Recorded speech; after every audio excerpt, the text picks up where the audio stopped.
सर्वप्रथम यहाँ पे आए हमारे अभिभावक तुल्य बड़े बुजुर्ग, इस भारत के कर्णधार, मिशन मूवमेंट को लेकर आगे बढ़ने वाले आप सभी को बहुत बहुत धन्यवाद जितेंद्र धनराज करते। उससे भी पहले तथागत गौतम बुद्ध जी की चरणों में नमन करते हुए इस भारत को संविधान देने वाले डॉक्टर अम्बेडकर साहब की चरणों में नमन करता हूँ।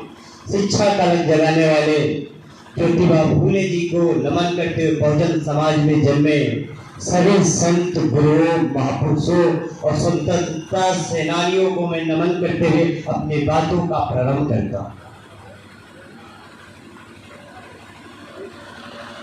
लोगों ने कहा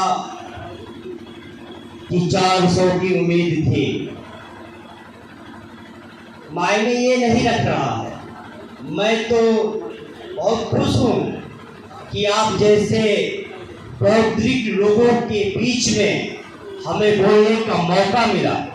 आप जैसे बौद्धिक लोगों के बीच में आके कुछ सीखने को मिलेगा, क्योंकि कहा जाता है कि शिक्षा वो शेरनी का दूध है। डॉक्टर अम्बेडकर साहब कहे थे कि जो पिएगा वो दहाड़ेगा, और शिक्षा के बदौलत प्रधान से लेके प्रधानमंत्री की दरवाजा को हम खटखटा रहे हैं, बोल रहे हैं। जो ये बात आ रही है कि संविधान जो विषय है हमारा, हम इस संविधान को बचाना है। इस संविधान को कैसे बचाया जाए, इसमें कहाँ कहाँ समस्याएं आ रही हैं। बिल्कुल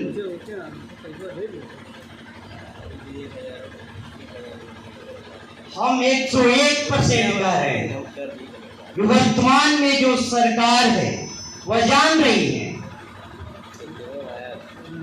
कि जो गरीब तबके के लोग, बहुजन के लोग जो भी आगे बढ़ रहे हैं, जो भी लड़ रहे हैं, जो भी उच्च पदों पे पदासीन हो रहे हैं, संविधान के बदौलत ही हो रहे हैं।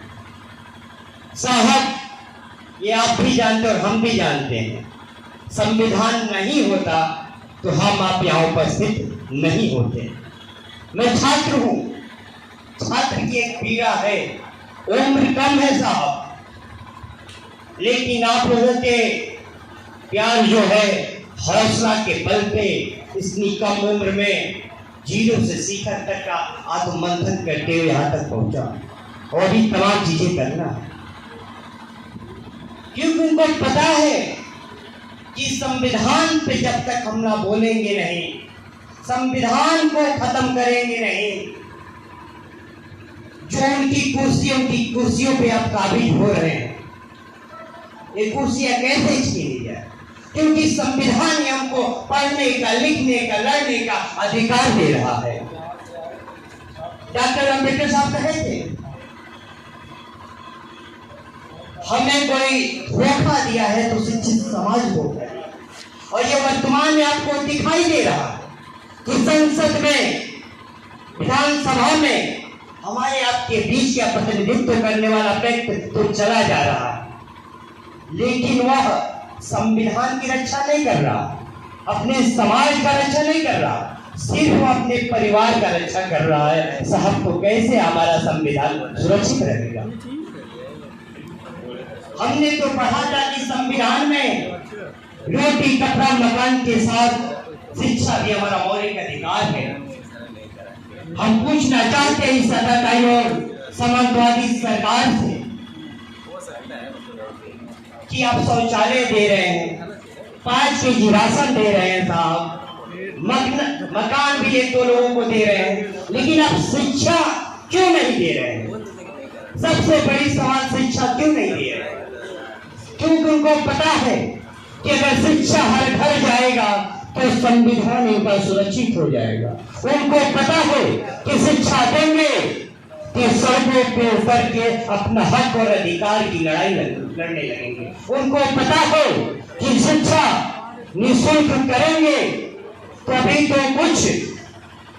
एक भारत के जब संसद पे हमला करेंगे जब प्रधानमंत्री आपके समाज का होगा तो कुछ दृश्य, कुछ अलग नजारा होगा, आप महसूस करिए।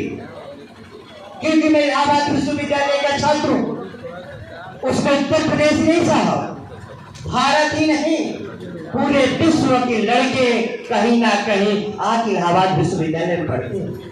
आप सोचिए कि आपका संविधान खतरे में तो है, तो हमारे देश के युवाओं का कितने खतरे में, आपका समाज कितने खतरे में है। आपको लगता है कि उत्तर प्रदेश में ओबीसी और एससी समाज के लोग 4-4 बार मुख्यमंत्री होने के बावजूद भी ये घटना सुनाई देता है कि दिन दहाड़े आपकी बेटी आपके बाप के साथ बलात्कार हो जाता है, दिन दहाड़े आपको पानी पीने से रोक दिया जा रहा है। इस उत्तर प्रदेश में, जिस उत्तर प्रदेश में आपने 4-4 बार मुख्यमंत्री बना के भेजा, उन राज्यों के लोगों की स्थिति क्या होगी जिन राज्यों में आपकी सरकार नहीं, जिन राज्यों में आपका मिशन मूवमेंट नहीं चल रहा। एक बार मंथन जरूर करिएगा साहब। आपका बेटा, आपका भाई, आपका छोटा साथी बोल रहा है। आप इसी उत्तर प्रदेश में इलाहाबाद से सटा हुआ मध्य प्रदेश का कोरार में वहां जाके देखिए आदिवासियों की स्थिति क्या हो रहा है। अभी आदिवासी दिवस पे नरेंद्र मोदी से लेके तमाम बड़े नेताओं ने शुभकामनाएं दी। आदिवासी समाज की महिला को उनका वोट बिटोरने के लिए राष्ट्रपति बनाया जाता। कल ही पता चलता है कि शायद राजस्थान में दिन दहाड़े आदिवासियों का घर जलाया जा रहा है, उनकी बहन बेटियों के साथ आबरू से, इज्जत से खिलवाड़ हो रहा है। अभी भी उत्तर प्रदेश के साथ तमाम जिलों में एससी एसटी का आदिवासी समाज के लोगों को जाति प्रमाण पत्र नहीं दिया जा रहा, और आप आदिवासी महिला होने का उनको प्रतिनिधित्व भारत के प्रथम नागरिक का एक चोला अपना रहे हैं। ये लोगों आपको समझना पड़ेगा कि ये लोग आपके रहनुमाई नहीं है, सिर्फ आपके वोट बैंक का खेला खेला जा रहा है। यहाँ पर लोग क्यों आए? वोट बैंक के लिए क्यों, मिशन मूवमेंट के लिए क्यों? क्योंकि जब तक आप संसद पे हमला नहीं बोलेंगे तब तक सत्ता परिवर्तन नहीं होगा, तो मिशन मूवमेंट भी परिवर्तन नहीं होगा। उससे पहले पता है कि मिशन मूवमेंट को परिवर्तन करना पड़ेगा, मिशन मूवमेंट बहुजन नेता को आगे लेके चलना पड़ेगा, तब हम जाएंगे सत्ता की तरफ। तो उस वोट को भी तो समझना पड़ेगा ना साहब कि इस उत्तर प्रदेश के साथ इस भारत में आजादी का 75वां अमृत महोत्सव मनाया जा रहा है और पानी पीने से रोक दिया जा रहा है। हमने कहा ट्विटर से लेके तमाम, हम इस अमृत महोत्सव को नहीं मानते, नहीं मानते, नहीं मानते। इस तिरंगे का सम्मान हमने 75 वर्षों से करते आए हैं, आज भी करेंगे। और नरेंद्र मोदी तुम नहीं रहोगे तब भी सम्मान करते थे, आज भी सम्मान करते हैं। कभी संघर्ष करता हो कि जुल्म, ज्यादती, बढ़ती हुई बेरोजगारी, बढ़ती हुई बलात्कारी, दिन प्रतिदिन हो रहे संविधान पे हमला हो रहा हो, तो चुरा बोलेगा कौन सा है? अगर धनराज भी चुप हो जाएगा तो इस संविधान को बजाने के लिए मुंह खोलेगा कौन सा, ये सोचना पड़ेगा। इसलिए क्योंकि युवा इस भारत के कर्णधार हैं, मुझे गर्व है कि हम युवा हैं। मुझे आशा नहीं, पूरा उम्मीद है। मुझे यह तो नहीं पता कि मैं इस देश को प्रधानमंत्री दे पाऊंगा कि नहीं।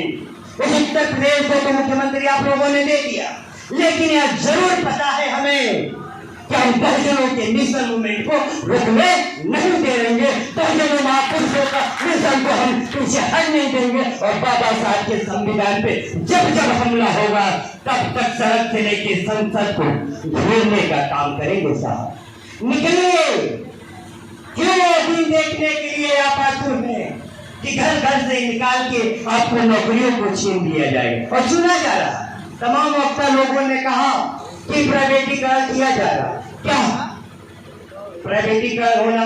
बंधुआ मजदूर बनाना, गुलाम बनाने का दूसरा तरीका है साहब। डॉक्टर अम्बेडकर के सामने कहा थे कि गुलामों को गुलामी का उनको एहसास करा दो, वो गोलियां खुद पैदा उसको तोड़ देंगे, उस दिन आजाद हो जाए। और जिस दिन आप आजाद हो जाएंगे उस दिन वास्तविक अमृत महोत्सव मनाएंगे। वास्तविक बाबा साहब का संविधान धरातल पर उतरेगा और बाबा साहब का जो सपना था, उनके साथ बहुजनों का जो सपना था, वो धरातल पर उतरेगा। आपका वास्तविक भारत का संविधान दिखाई देगा। शिक्षा, शिक्षा, शिक्षा साहब, 0 फीस क्यों बंद कर दिए आप? अब बताइए आपका बेटा बीच का तुरंत बीटेक में एडमिशन ले रहा, नहीं ले पा रहा, बीएड कर पा रहा है, नहीं कर पा रहा, तमाम जो भी था जेएनएम नहीं ले पा रहा, क्योंकि 0 फीस बंद, 2 साल से बंद है। हम लोगों ने धरना दिया, लखनऊ में दिए थे 3 साल पहले, तो हुआ कि बहाली होगा ठीक नहीं हुआ। उनकी सरकार जब आप जाएंगे तो लाठी उसे खदेड़ दिया रहा। और इस समय शिक्षा फीस निकाले साहब, इस समय 4 गुना फीस को बढ़ा दिया गया है, शिक्षा को 4 गुना फीस बढ़ा दिया गया। अभी तो आपको अभी प्राइवेट शिक्षा को भी प्राइवेटीकरण कर दिए। हमने कहा इलाहाबाद विश्वविद्यालय के कुलपति महोदया संगीता श्रीवास्तव है, हमने कहा कि तुम्हारा पति जो सुप्रीम कोर्ट में जज है, इलाहाबाद विश्वविद्यालय से हर साल जज निकलते हैं, तुमको भी बहुत जल्द उसी दिल्ली के और गुजरात के रहने वाले वहां भेजने का बंदोबस्त हम इलाहाबाद विश्वविद्यालय के छात्र कर रहे हैं, क्योंकि 4 गुना फीस हम नहीं सहेंगे साहब। बीएलएलबी का वर्तमान में एक सेमेस्टर का फीस 50,000 है, बीए का इलाहाबाद विश्वविद्यालय में 1500 है। अब सोचिए उसका 4 गुना। अभी हमारे लोग अब आएगा तो कितना हो जाएगा, 200 गुना 400 गुना का, यानी 50,000 का 2 लाख। एक सेमेस्टर का आप 2 लाख कहां से देंगे? अभी 50,000 देने में कितनी मुसीबतों का दोस्त रिश्तेदारी तमाम लोगों का फोन करना पड़ता है। एक तो बच्चा आपका है नहीं, हम 2 3 है 4 है, किसी का एक, तो समझना पड़ेगा। इसलिए क्योंकि तमाम जो उनका प्रोपेगेंडा है गांव के धरातल लोगों के यहाँ तक आ नहीं पाता है। जो सिक्योरिटी का पेपर का फॉर्म 1,800 में भरते थे वो 1,500 कर दिए। आपके तो लड़के बस पैसा मांग लेते हैं कि पापा फॉर्म भरना है, 1,000 आया है, फॉर्म का फीस है और 5,000 आने का 6,500 फीस भेज देते हैं। लड़के भी नहीं सोचते हैं, वो भी कहते हैं पापा ना पैसा दे रहे, हम क्या दे रहे हैं। लेकिन आपको कंसिडर करना पड़ेगा, वो विभाग को भी कंसिडर करना पड़ेगा कि आने वाली पीढ़ियों को आप क्या जवाब देंगे, उन आने वाले बच्चों को आप क्या जवाब देंगे कि जब तक पैसा था हमने बढ़ा दिया, जब तक था लगा दिया। अरे आने वाले के लिए कुछ बचा के रखेंगे साहब। आने वाले बच्चे कहेंगे कि डॉक्टर अम्बेडकर साहब तो आपको संविधान दे दिए, आपको अच्छा दे दिए, आप चलो पागल, लेकिन हमारे लिए क्या बचा के रखे साहब कि हम लड़ पाए, हम आगे बढ़ पाए। ये सवाल पूछेगा आने वाला पीढ़ियां। कभी घटना चाहता साहब कि कौमें और इतिहास उन्हीं का लिखा जाता है जो लड़ते हैं, इतिहास उनका नहीं लिखा जाता है जो घर और मकान के अंदर चुप बैठते हैं। वक्ताओं की लंबी कड़ी है साहब, लेकिन एक ही निवेदन मैं करता हूँ आपका बेटा, हमें भी कोई नहीं है कि मैं सांसद बनूं, विधायक बनूं, क्या नहीं। हमने कहा एक तो पता है कम्युनिज्म मूवमेंट को बचा लेंगे, यही सौभाग्य डॉक्टर अम्बेडकर साहब के सम्मान से। अब हमें क्या चाहिए कि आपका बेटा यहाँ बोल रहा है, व्हाइट कपड़ा पहन रहा है, कहीं भी मैं स्वतंत्र होकर घूम रहा है। अब हमें कुछ नहीं चाहिए, सिर्फ चाहिए तो संविधान को धरातल पे उतरते हुए दिखाई देना चाहिए। हमें चाहिए तो उत्तर प्रदेश के साथ पूरे भारत में अपनी बहन बेटियों की आप सुरक्षित रहे, अपने युवाओं को बेरोजगारी से बदहाल से बचा सके, वह देखना चाहते हैं साहब। हम अपनी बातों को समाप्त करने से पहले मैं कहूँगा, चिरागों को उछाला जा रहा है, हवा पे रौब डाला जा रहा है, चिरागों को उछाला जा रहा है, हवा पे रौब डाला जा रहा है। हम ही बुनियाद है साहब इस भारत के, इस देश के कर्णधार है और हम ही को दबाया जा रहा है, हम ही को कचूला जा रहा है। बहुत बहुत धन्यवाद, बहुत बहुत आभार। जय संविधान, जय भीम, जय मंडल। जो महापुरुषों को सशक्त नमन करते हुए आप सभी महापुरुषों को, आप सभी महानुभावों का बहुत बहुत आभार। जय हिंद, जय संविधान, जय भीम।